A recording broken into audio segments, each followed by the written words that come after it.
Hello, everybody. Good morning.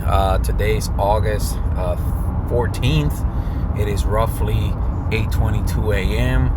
and today's the daily update on Tropical Storm Erin. As of right now, Erin, it doesn't look much different than the past day or so. Erin has been struggling to gain some intensity.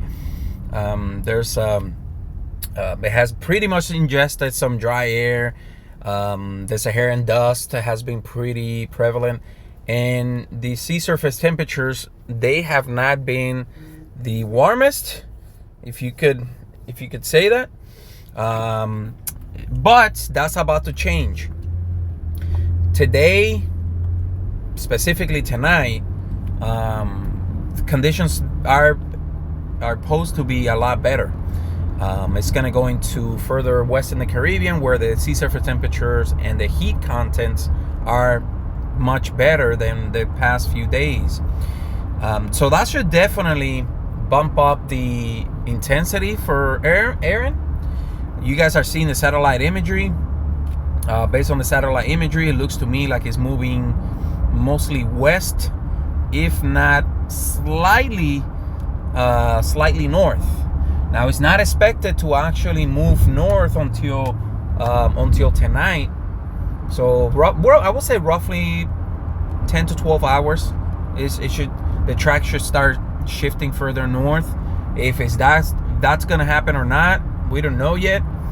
But that's the expectation from the National Hurricane Center based on the current atmospheric conditions.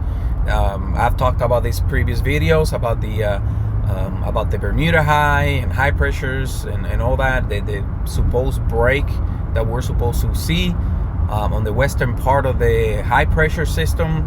And again, high pressure system blocks them from moving north.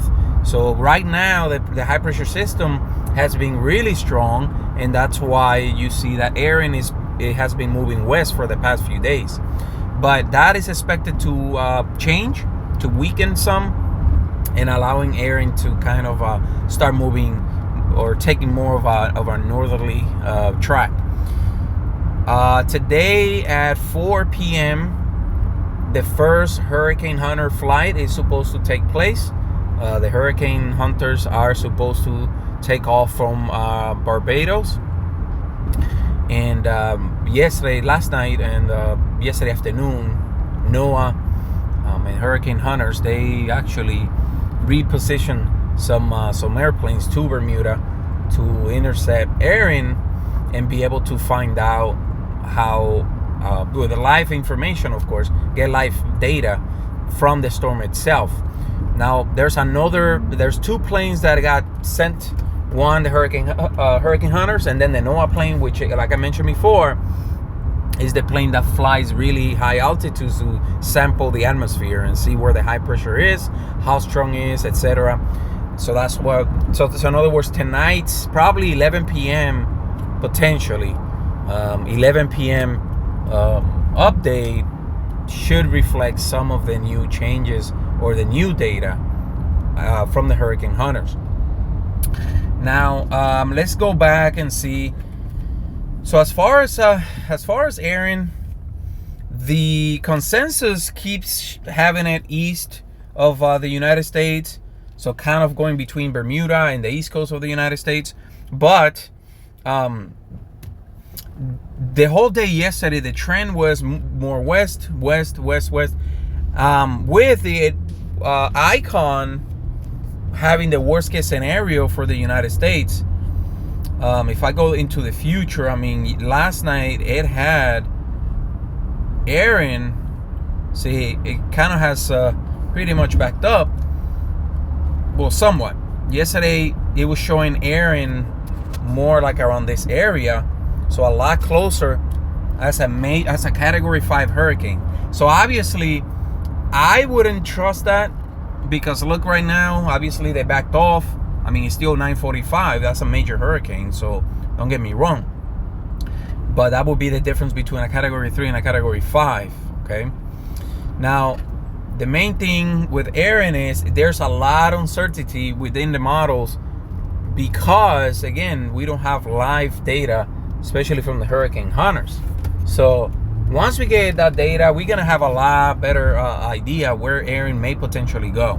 Now, I'm making this comparison not to alarm anybody, but the same was thought that it was gonna happen with Hurricane Andrew. And I say a Hurricane Andrew because they pretty much have a very similar path. They're expected to take a similar path as far as the track goes, but we all know what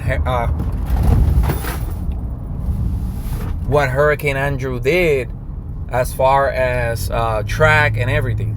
So we know that Hurricane Andrew, it was expected to go out to sea, ended up completely missing the break on the ridge.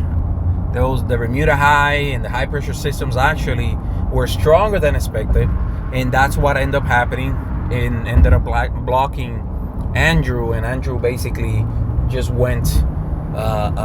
kept moving west. It was not expected that it was going to continue to move west, and it did. I'm not saying Erin is going to do that. I mean, it's looking like it's not, but you never know. The atmosphere conditions do fluctuate. They do change daily, and so that's why it's so important to have some of these hurricane hunters and some of these planes go out and sample the atmosphere to see what is going to end up happening as far as the track.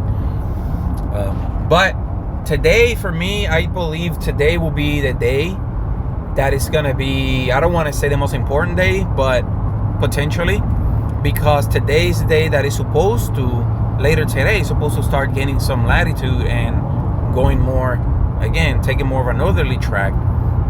Also starting to intensify. We're going to have, again, the hurricane hunters go out.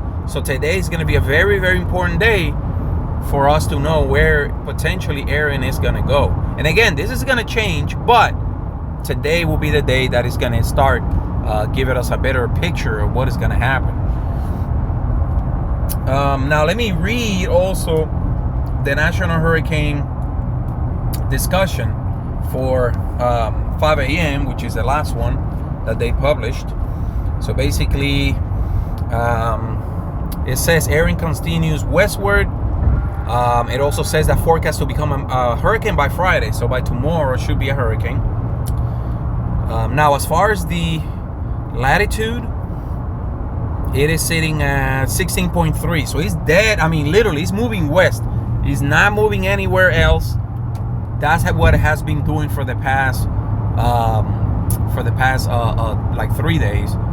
It literally just yesterday early, it did kind of went south a little bit, but then it was just west. 16.3 has been for the last probably 12 hours. So it hasn't been moving north or south anymore. Now, if you guys are in Puerto Rico or in the Virgin Islands, so far there's no coastal watches or warnings, but interest should in these areas should basically monitor the progress of Erin. It may come very, very close for comfort. So that's something that any little movement, any wobble on the track, it could bring much, much worse impacts to your area. But let's read what the discussion and the outlook says. Basically, Storm Erin was located 16.3. Like I said earlier, the general motion is expected to continue today with a west-northwestward motion beginning tonight and continuing into the weekend. On the forecast track, the center of Erin is likely to move near or just north of the northern Leeward Islands over the weekend. Maximum sustained winds are 50, so that's only 5 miles per hour more than it has been for the last day or so, with higher gusts. Gradual strengthening is forecasted during the next day or so, with more significant intensification possible Friday and Saturday.